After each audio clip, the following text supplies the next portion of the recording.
रस्त्यामधली भेट आपुली। मला अधूनमधून लोक म्हणत होते की यार शेवग्याच्या शेंगा छान नाटक आहे, पुन्हा बघायला आवडेल. नाही म्हणण्याचं जुना पण नाही गेले मी शेवग्याच्या शेंगा आय थिंक त्याबद्दल बोलतं, त्यासोबत बोलतं. इमोशन्सचा कोलाज आहे हे नाटक. म्हणजे अजूनही लग्नात आहे मी तिच्यासोबत. आणि मग एकटेपणाचं काय? हा एलिमेंट माझ्या आयुष्यामध्ये असायला हवा, तर कसं आयुष्य खूप छान होईल. जे तुम्हाला आनंद जास्त देऊन जातं, रडवत नाही पण हळवं डेफिनेटली करतं. म्हणजे लोकांना आवडतं आणि लाईव्ह परफॉर्मन्सेस बघायला आता मजा येते. तुमच्या आमच्या नात्याला वरणात, डाळीत, आमटीत कुठल्याही ह्याच्यात ती शेवग्याची शेंग एक वेगळी टेस्ट आणते. आपलं कल्चर ते नाही आहे. घरात बसून एंटरटेन होणं हे आपलं कल्चर नाही आहे. तर अशी शेवग्याची शेंग प्रत्येकालाच हवीशी वाटत असते नेहमी. नमस्कार, मी विशाल परदेशी. मित्रांनो, आजपासून दर आठवड्याला आपण भेटणार आहोत एका कट्ट्यावरती. हो, कट्टा. या कट्ट्यावर असतील खास गप्पा, आणि त्या गप्पा आहेत आपल्या मराठी रंगभूमीच्या. हीच ती रंगभूमी जिने कायम वेगवेगळ्या आशयातील नाटकांच्या माध्यमातून तुमचं आमचं मनोरंजन केलंय आणि अविरतपणे हा प्रवास सुरू आहे. मंडळी, आपण नाट्यगृहात प्रवेश करतो, नाट्यगृहातील प्रेक्षागृहात स्थिरावतो आणि स्थिरावल्यानंतर समोर दिसणारा भव्य पडदा आणि आपली नाटक पाहण्याची वेध वाढवणारी तिसरी घंटा. हो, तिसरी घंटा. चला, आज आपली तिसरी घंटा वाजलेली आहे आणि आज आपण जाणार आहोत नाटक कट्ट्यावर.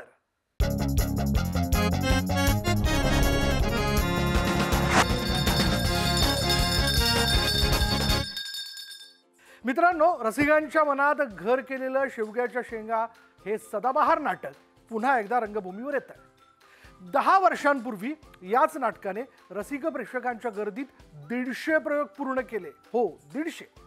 आज पुन्हा एकदा नवीन संच, म्हणजेच नवीन पण आपल्याला परिचित असणाऱ्या कलावंतांसोबत शेवग्याच्या शेंगा हे नाटक जे ते रंगभूमीवरती आलेलं आहे. रस्त्यामधली भेट आपुली, रस्त्यामधली भेट आपुली, भांडण अंतंटा, तुमच्या आमच्या नात्याला ना लोलक ना घंटा.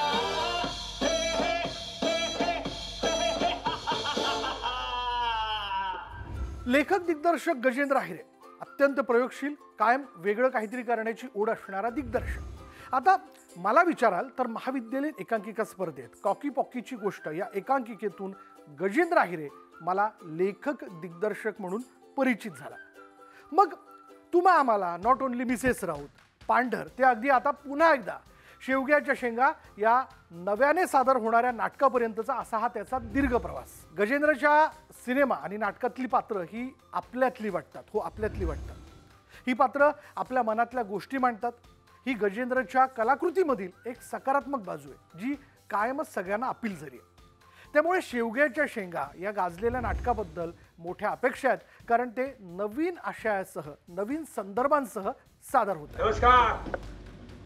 काय आज केलीत का काय अंघोळ? अगं ते 3 दिवसांनी एकदा करतात अंघोळ. ओ, 3 दिवसांनी एकदा नाही, दिवसाआड, आठवड्यातून 3दा. 150 प्रयोग मला वाटतं झालेले होते आणि मला अधूनमधून लोक म्हणत होते की यार शेवग्याच्या शेंगा छान नाटक आहे, पुन्हा बघायला आवडेल किंवा पुन्हा करायचं आहे का वगैरे, असे त्याचे चर्चा आणि विषय निघत राहिले होते. तर आता करून झालेलं नाटक काय परत करायचं असं, पण मला काही सिरियसनेस तेवढा नव्हता. पण एकदा प्रणव आणि मी दुसरंच कुठलं तरी एक नाटक आमचं चाललं होतं एक नाटक करूया बा अधूनमधून. म्हणजे मला एक विशिष्ट टाईमनंतर एक नाटक करायलाच हवं, हे माझं स्वतःची कमिटमेंट आहे. तर एक नाटक आम्ही करत होतो, पण त्याच्यासाठी कास्टिंग माझ्या 4 वर्ष मी एक नाटक घेऊन हे म्हणजे करायचं याच्यात आहे, पण मला त्याचं ॲप्ट कास्टिंग मिळत नव्हतं. म्हणजे अनेक कारणं आहेत त्याला. मग बोलता बोलता डोक्यात आलं की शेवग्याच्या शेंगा करूया आणि एकदम चार्ज झालो आम्ही तिथनं. पण मग शेवग्याच्या शेंगा करूया म्हटल्यावर आम्ही ते नाटक परत नाही केलेलं. आत्ताच्या काळाला धरून आम्ही त्याला परत नव्याने त्याचे रेफरन्सेस बदलले, त्याचा पर्स्पेक्टिव्ह बदलला, त्याच्याकडे दृष्टिकोन ज्याला आपण म्हणतो तो, आणि त्याची मांडणी रचना पण बदलली. शेवग्याच्या शेंगा मागे आलं त्याच्यानंतर शेवग्याच्या शेंगामध्ये जे म्हटलेलं आहे ना, तर त्याची छोटीशी चळवळ पण सुरू झाली होती. म्हणजे एकट्या माणसांनी दुकटं व्हावं याच्यासाठीचे प्रयत्न सुरू झाले होते असं मी बघितलं होतं. मला असं वाटलं की आपण एक विचार मांडून तो पोचतो सुद्धा आहे, तर त्याला बळ द्यायला हवं. आणि नाटक तर केलंच पाहिजे. नाटक नाहीच मला म्हणजे कितीही सिनेमात काम असलं तरीसुद्धा नाटक मला करायचंच आहे. आता परत मी 10 वर्षांनी नाटक करतो आहे, म्हणून मग शेवग्याच्या शेंगा. आणि मला असं वाटतं ते चांगलं नाटक आहे, ते होत राहायला हवं म्हणून ते करतो आहे. जुनी टीम फार मेहनतीने ते करत होती. 150 प्रयोग त्यांनी खूप चांगलं ऑडियन्स समोर परफॉर्मन्स केलं आहे. खूप प्रेक्षकांचं प्रेम त्या नाटकाला मिळालं आहे. आजही त्याचा रिकॉल आहे, हे झालेलं आहे.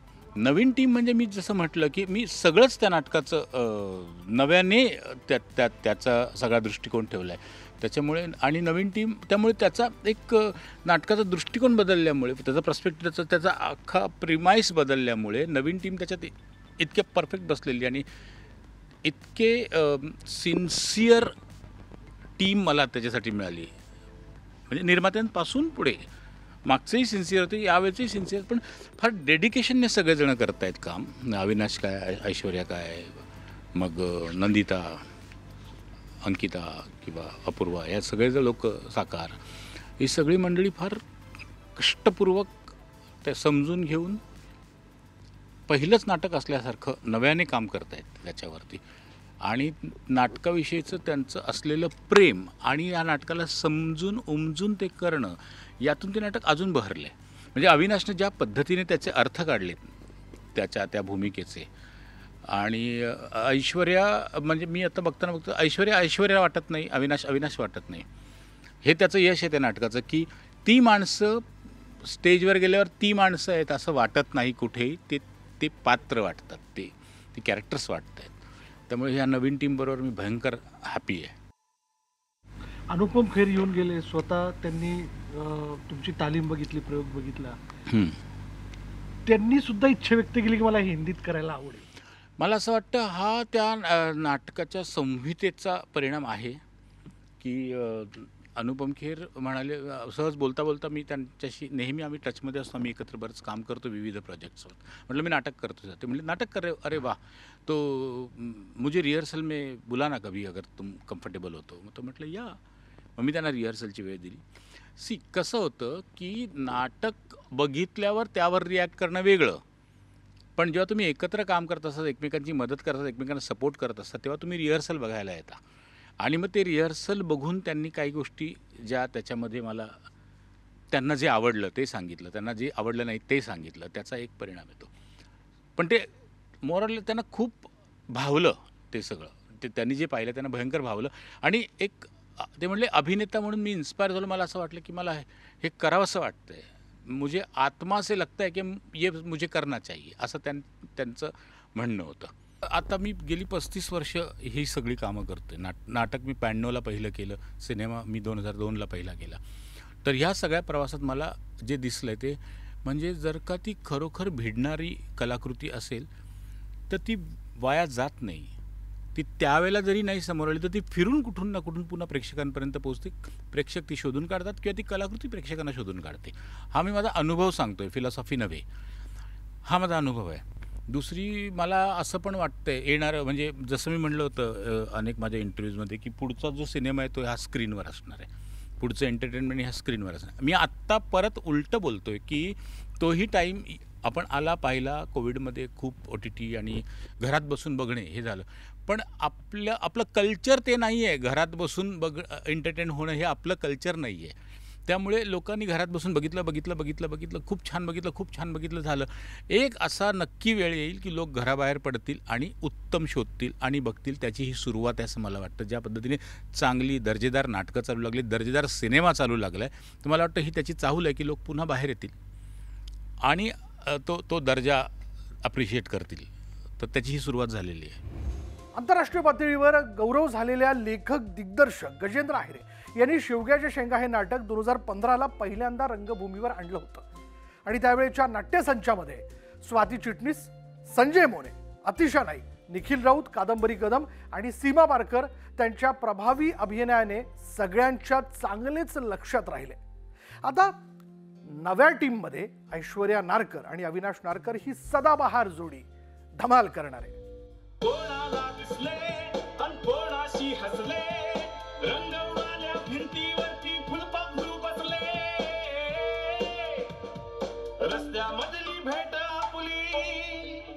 रिलेशनशिपवरचं, खूप नातेसंबंधांवरचं एक अतिशय हळुवार भाष्य करणारं असं एक गोड नाटक गजेंद्र अय्यरेंचं ते पुन्हा खरं तर रंगभूमीवर आलं आहे इतक्या वर्षांनी, एक साधारण 10-11 वर्षानंतर मला वाटतं आलं असेल. तर ती करण्याची संधी मिळाली हेच आमच्या दोघांसाठी, आणि आम्हाला एकत्र करायला मिळतं आहे ते, हा खूप आनंदाचा भाग आहे त्याच्यामध्ये. त्यामुळे खूप मजा येते आणि करायलाही खूप मजा येते, कारण अशी रिअल कॅरेक्टर जी आपण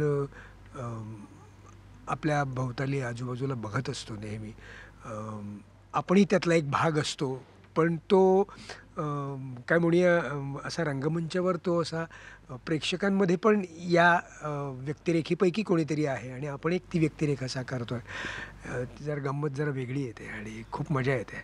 म्हणजे आणि दोघांना एकत्र काम करताना नेहमीच आनंद होतो. त्या निमित्ताने सोयरे सकाळनंतर जरा मध्ये गॅप गेली होती आमची दोघांनी एकत्र काम करायची, सो या निमित्ताने ती संधी मिळाली आहे दोघांना.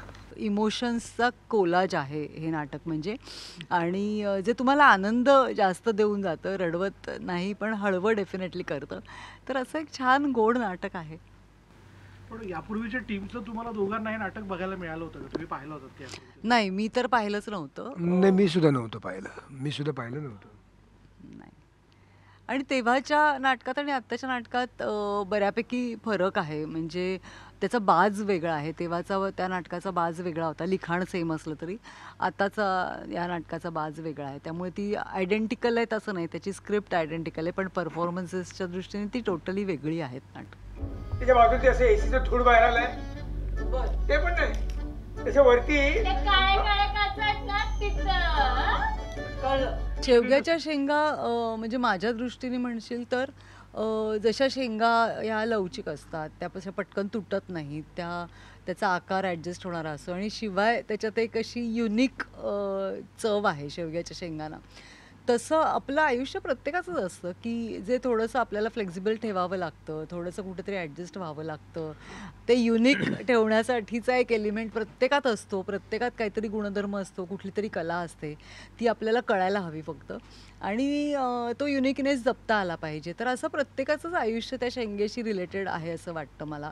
म्हणजे शेवग्याच्या शेंगा ही एक, आपण हॅशटॅग शेवग्याच्या शेंगा ही एक कॉमन फेज म्हटली, पण ती प्रत्येकाच्या पॉईंट ऑफ व्ह्यूनी असलेली शेवग्याची शेंग, प्रत्येकाच्या आयुष्याच्या पॉईंट ऑफ व्ह्यूनी असलेली शेवग्याची शेंग ही प्रत्येकाची वेगवेगळी आहे. आणि असं कधीच होणार नाही की कुठला माणूस त्याला रिलेट करणार नाही. कुठल्या ना कुठल्या माध्यमातून तो त्या गोष्टीशी रिलेट करतोच, आणि अशी ही सर्वात असलेली पण सर्वांची प्रत्येकाची आपापली वेगळी असलेली अशी ही शेवग्याची शेंग आहे. आणि मला असं वाटतं की जसं शेवगा हा सकस आहे, तुमच्या प्रकृतीसाठी खूप छान आहे, आणि प्लस मिठास आणि माधुर्य वाढवणारं असं ते एक रसायन आहे मला असं वाटतं की. कारण शेवग्याची शेंग तुम्ही कुठल्याही पदार्थामध्ये टाकल्यानंतर त्या पदार्थाची गोडी आणखीन वाढते, तर गोडी वाढवणारं असं काहीतरी ते आहे. तर अशी शेवग्याची शेंग प्रत्येकालाच हवीशी वाटत असते नेहमी की ही माझ्या आयुष्यात असायला हवी, हा एलिमेंट माझ्या आयुष्यामध्ये असायला हवा, तर कसं आयुष्य खूप छान होईल, मस्त होईल. तर ते छान मस्त खूप अप्रतिम असं जे काही वाटतं त्याला, तर ते शेवग्याच्या शेंगेचं हे आहे. मला असं वाटतं की ती माझ्या आयुष्यात असायला हवी अशी शेवग्याची शेंग. शेवग्याची शेंग म्हणजे मैत्रीण नाही, शेवग्याची शेंग हा एक काय म्हणू, एक एलिमेंट आहे किंवा एक गोष्ट आहे जी वस्तू आहे, एक प्रवृत्ती आहे असं म्हणू शकतो आपण. हा इमोशन आहे म्हणूया आपण, भावना आहे ती मैत्रीण नाही आहे, पण ती एक इमोशनल इमोशन आहे जी आपल्या प्रत्येकाच्या आयुष्यात असते, अशी आहे ती शेवग्याची शेंग. म्हणजे असं एक होऊ शकतं की अरे यार हे काहीतरी विचित्र झालं आहे, आता याची चव बिघडली आहे. तर समजा ती शेवग्याची शेंग त्याच्यात टाकल्यानंतर त्याची चव पुन्हा येऊ शकते. तर तसं काहीतरी आहे हे आयुष्यामध्ये. तुमच्या थोडंसं विरस होत चाललेलं असतं आयुष्य, आणि अचानक काहीतरी असं होतं की त्या गोष्टीमुळे पुन्हा एकदा असं वाटायला लागतं की यार नाही, असं नाही आहे, मला खूप छान वाटायला लागलं आहे अचानक एकदम. तर एकतर काय शेवग्याच्या शेंगा हे नाटक तुमच्या आयुष्यातल्या एकटेपणाची जी एक फेज येते प्रत्येकाच्या आयुष्यामध्ये, त्या फेजवर भाष्य करणारं असं एक खूप अप्रतिम नाटक आहे. आणि ती कॅरेक्टर्स अशी ना तुम्हाला खूप हेलावून टाकतात. तुम्हाला म्हणजे त्यांचं ते एकलकोंडेपण, एकलेपण, एकटेपण असं अंगावर येतं खूप. म्हणजे आमच्या करताना तर ते आम्हाला येतं, प्रेक्षकांना तर ते खूप असं खूप रिलेट होणारं असं ते आहे सगळं. कारण माणूस कुठेतरी कुठल्या ना कुठल्या प्रत्येक टप्प्यावरती हा असा विलग अलग होत असतोच. तर तो विलगपणा जो आहे ना तो फार त्रासदायक असतो. तर त्याच्यावरती खूप अप्रतिम भाष्य आणि खूप अनुभूती देणारं असं हे नाटक आहे. आम्ही ना आम्ही म्हणजे खूप ना एकमेकांना खूप परिचित करून घेतलेलं नाही आहे. आम्ही दोघांनी ना थोडंसं एक अनोळखी पण ठेवलेलं आहे आमच्यामध्ये. पण आमच्यात खरंच आमच्या दोघांमध्ये कुठल्याही गोष्टीवर एकमत होत नाही आणि ती सगळ्यात जमेची बाजू आहे. म्हणजे ती होण्यासाठीची धडपड आमची कायम असते ना, की ती तू होतच राहणार आहे. कधी एकमेकांचं कळणार आहे आणि आपल्याला आपण हां येस तू पण हे नाटक आम्ही दोघं एकत्र करतोय हीच एकमेव गोष्ट आहे की आम्ही ठरवली की बाबा ते सुद्धा काय अचानकपणे ठरलं. ते म्हणजे आम्ही काय ठरवलं नव्हतं, ते झालं असं झालं आहे ते. आता शेवग्याच्या शेंगाची ही रेसिपी अर्थात हे नाटक जे ते अधिक रुचकर होतं ते नंदिता पाटकर, अपूर्वा गोरे, अंकिता दीप्ती, साकार देसाई या कलाकारांच्या सोबतीने. आता दीप्ती प्रणव जोशी या नाटकाच्या निर्मात्यात बघूयात यांनी या नाटकाबद्दल काय म्हटलंय. एक तर मला शेवग्याची शेंग भयानक आवडते आणि मला असं वाटतं की वरणात, डाळीत, आमटीत कुठल्याही ह्याच्यात ती शेवग्याची शेंग एक वेगळी टेस्ट आणते. सो शेवग्याची शेंग आपली एक फ्लेवर घेऊन येते त्या पदार्थाला. सो तसं आमचं हे नाटक आहे की त्याच्यात सगळे इमोशन्स आहेत. खूप वेगवेगळ्या स्वभावाची माणसं आहेत. पण मला वाटतं एक थिन लाईन त्यांच्यात किंवा एक कॉमन लाईन म्हणता येईल की एकटेपणा असा त्यांच्या सगळ्यांच्या आयुष्यात आहे. पण एकटी असली तरी त्या एकटेपणातही किंवा आपापल्या पद्धतीने आनंद शोधणारी ही माणसं आहेत. आणि असं आमचं हे नाटक आहे शेवग्याच्या शेंगा. गेल्या वेळच्या म्हणजे पहिली जी टीम करत होती हे नाटक, सो ते नाटक बघण्याचा योग आला नव्हता माझा. पण मी खूप ऐकलेलं त्या नाटकाबद्दल आणि जे काही धमाल करायची ती सगळी माणसं म्हणजे संजय मोने, स्वातीताई, अतिशा नाईक, कादंबरी अशी खूप कमाल टीम होती ती आणि ते लोक खूप धमाल करायचे. त्यामुळे मी नाही बघितले पण माझ्या आईबाबांनी बघितलं आहे. आणि आत्ता जेव्हा मी माझ्या आईबाबांना सांगितलं की मी आता शेवग्याच्या शेंगामध्ये काम करते, तर ते लोकही खूप एक्सायटेड होते. आधीची स्क्रिप्ट आम्ही वाचली कारण काही लोकांना आम्हाला माहीत नव्हतं की नाटक काय आहे, बघितलेलं नसल्यामुळे. सो ती वाचली आणि मला वाटतं एकटेपणा हा आजही आहे, इनफॅक्ट वाढत चालला आहे तो. सो काय म्हणतात त्याला, मेन त्याचं सीड किंवा मेन बीज नाटकाचं हे तसंच राहतं आणि त्याभोवती आजकालच्या वातावरणानुसार जे प्रॉब्लेम्स वाढत चालले आहेत, सो ते आम्ही त्यात इन्कॉर्पोरेट करण्याचा प्रयत्न केला. म्हणजे आजच्या जनरेशनला घेऊन पण काही गोष्टी ज्या त्यांना रिलेट होतील म्हणून वगैरे. खूप वेगवेगळे टर्म्स आहेत त्यांचे, जेनझी टर्म्स. अजूनही लग्नात आहे मी तिच्यासोबत. आणि मग एकटेपणाचं काय? त्याचं काय कौतुक ग? एकटेपणाचं काय कौतुक? ती एक फेज असते आणि सगळ्यांनाच जावं लागतं त्या फेज मधनं. मी काय अपवाद आहे त्याला? मलाही जावं लागणार त्या. आणि आता काय, आता ती निघाली अमेरिकेला. तिचा मुलगा आलाय तिला द्यायला. आपल्या इंडस्ट्रीत असं होतं की तुम्ही खूप माणसांनी सराउंडेड असता आणि सतत एक हसतमुख चेहरा तुम्हाला ठेवावा लागतो. पण कधी you are not in that mindset की तुम्ही सॅड असता, काहीतरी घडलेलं असतं किंवा तुम्ही नसता त्या मनस्थितीत. पण त्यावेळी ते दाखवताही येत नाही आणि तुम्हाला एक वेगळा चेहरा लोकांसमोर प्रेझेंट करावा लागतो. सो मला वाटतं ही परिस्थिती बऱ्याच जणांची होत असते. इनफॅक्ट बरेच माणसं आपापल्या स्वभावानुसार ते करत असतात की दुःख लपवून ठेवणं आणि सोसायटीसाठी खूप हॅपी फेस ठेवणं.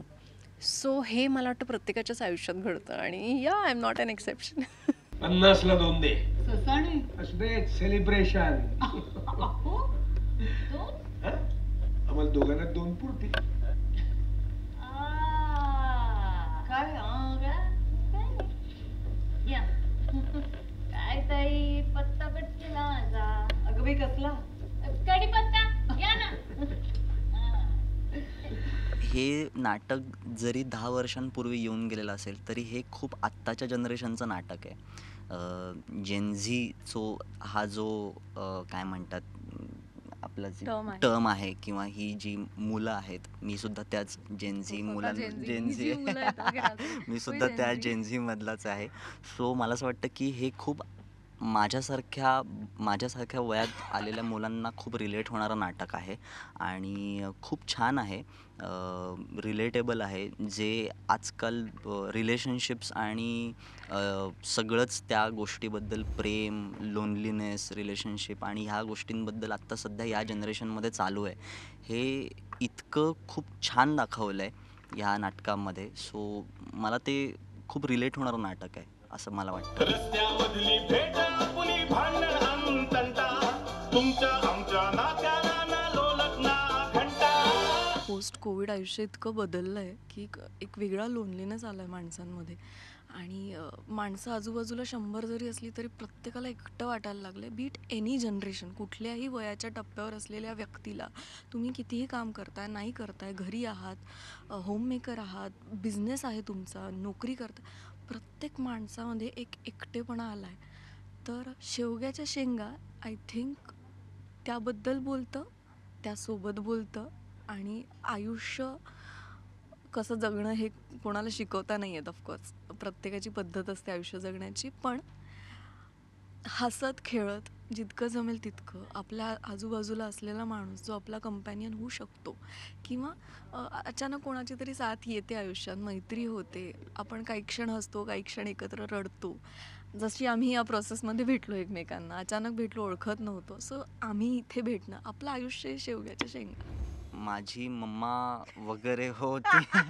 काय झालं म्हटलं मम्माचं नाव कसं नाही आलं अजून इकडे. नाही आम्ही म्हणजे शेवग्याची शेंग ही खूप रिच इन कॅल्शियम असं म्हणलं जातं. सो आमच्या घरी तू काय पौष्टिक तुझं वय नाही पण न्यूट्रिशन व्हॅल्यू नाही सांगत खायला किती आवडते हे मला आवडतेच खायला, कारण की हेल्दी वगैरे या कारणाने तू जेवत नाही ह्या कारणाने नाही. मी सांगतो, माझ्या घरी मी नसलो तरी माझ्या घरचे मम्मा बाबा दोघं पण खूप हेल्थ कॉन्शियस आहेत. सो ते शेवग्याची शेंग, ते आमटी वगैरे आपण बनवतो ते मम्मा बनवतच असते. परत ते सूप वगैरे हो फोडून वगैरे असं खातो मी. सो आमच्या घरी शेवग्याची शेंग, तिची आमटी वगैरे बनतच असते, सूप वगैरे पण आम्ही बनवतो त्याचे.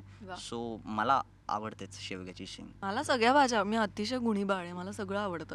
त्यामुळे मला शेवग्याची शेंग अर्थात खूप आवडते. माझ्या आईच्या हातची छान दाण्याचं कूट घातलेली मस्त रस्सा, त्याच्यासोबत अशी छान त्याचा रस्सा असतो. माझी आई त्याच्यासोबत एक मुगाच्या डाळीची साधी खिचडी करते, भाकरी किंवा पोळी अशी कुस्करून त्या रश्श्यात खायची. असं मी चालले आता उद्या पुण्याला आणि मी घरी जाऊन शेवग्याच्या शेंगा खाणार आहे. दिसतंय मला घरचं जेवण आता. तुमचे वय झाले हो, आमचेही झाले हो. तुमचे वय झाले हो, आमचेही झाले हो. आता कसले नवे धुमारे अवकाळी फुटले हो. खरं तर मी आणि प्रणवनी मिलाप थिएटर टुगेदर ही संस्था आम्ही सुरू केली 3 वर्षापूर्वी आणि त्यातून एकांकिकेतून आम्ही इथंपर्यंत आलो आणि नवनवीन वेगळे विषय घ्यावेत असं एक होतं डोक्यात. त्यामुळे त्याच्यात आम्ही पहिल्यांदा क्लॅप केलं, त्याच्यानंतर बोक्या सातबंडे केलं, त्याच्यानंतर काय हा विषय चालला होता. तेव्हा गजेंद्र सरांबरोबर चर्चा झाली, अजून त्यांच्या काही स्क्रिप्ट आम्ही बघत होतो. तेव्हा ते सर म्हणाले की शेवग्याच्या शेंगा हे तेव्हाचं नाटक आहे जे आत्ताही लागू पडतं, तर अशा नाटकाचं आपण का नको करूयात. मग आम्ही डिस्कस केलं की ठीक आहे, तेव्हाचं चांगलं नाटक आहे आणि त्याच्यातले खरंच ते नाटक आत्ताही तेवढंच महत्त्वाचं आहे. 3 वेगवेगळ्या लोकांची ती गोष्ट आहे. तर इंटरेस्टिंग वाटलं म्हणून मग आम्ही ठरवलं की येस, आपण शेवग्याच्या शेंगा परत आणूयात. अजूनही लग्नात आहे मी तिच्यासोबत. आणि मग एकटेपणाचं काय? त्याचं काय कौतुक ग? एकटेपणाचं काय कौतुक? ती एक फेज असते आणि सगळ्यांनाच जावं लागतं त्या फेज मधनं. अशी परिस्थिती आत्ता आहे की पुण्यात 3 वेगवेगळी नाटकं दिवसभरात असून सुद्धा ती 3 वेगवेगळी नाटकं सुद्धा हाऊसफुल असतात. म्हणजे लोकांना आवडतं आणि लाईव्ह परफॉर्मन्सेस बघायला आत्ता मजा येते. ही जी मजा असते. आणि आता काय झालं आहे, लोक सोशल मीडियावरून इतके ॲक्टिव्ह असतात किंवा बाकी, आणि ती लोकं अशी समोर सिरियल करतात, फिल्म्स करतात, ती लोकं अशी समोर बघणं ह्या एक वेगळं मला असं वाटतं की ऑडियन्स म्हणून त्यांना मजा येत असेल. कारण प्रयोग झाल्यानंतर ती जी एक मागे गर्दी असते, लोकांना त्यांना पर्सनल भेटायचं असतं, त्यांच्याशी बोलायचं असतं, त्यांच्याशी संवाद साधायचा असतो. सो मला असं वाटतं की तो एक फॅक्टर आहे की त्याच्यासाठी लोक जास्त येतात. आणि शिवाय आत्ता ना मराठीत असं आहे की ॲक्टर तर महत्त्वाचे आहेत, पण सगळ्यात महत्त्वाची संहिता. ते नाटक, ती गोष्ट, फिल्म असो नाटक असो, ती गोष्ट काय सांगते ते महत्त्वाचं आहे. आणि लोक ना आत्ता त्या गोष्टीत जास्त इन्व्हॉल्व होतात. आणि त्याच्याबरोबर जर ॲक्टर खूप चांगले असतील तर त्यांना ती पर्वणीच असते. त्यामुळे जुनी नाटकं जी आहेत ती परत येतात आणि लोक ते स्वतःहून बघायला जात आहेत. त्यामुळे मला असं वाटतं की त्याच्यामुळेच ही गर्दी वाढती आहे. मित्रांनो, मागील काही वर्षांमध्ये मराठी रंगभूमी पुन्हा एकदा बहरू लागली आहे. नवीन नाटकांच्या जोडीला जुनी गाजलेली मराठी नाटकं पाहण्यासाठी रसिक प्रेक्षक मोठ्या प्रमाणात गर्दी करताना दिसत आहेत. नाट्यगृहांसमोर हाऊसफुलचे बोर्ड दिमाखात झळकताना दिसत आहेत. बाल्कनी देखील उघडल्या जाते, ती उघडण्यात आली आहे.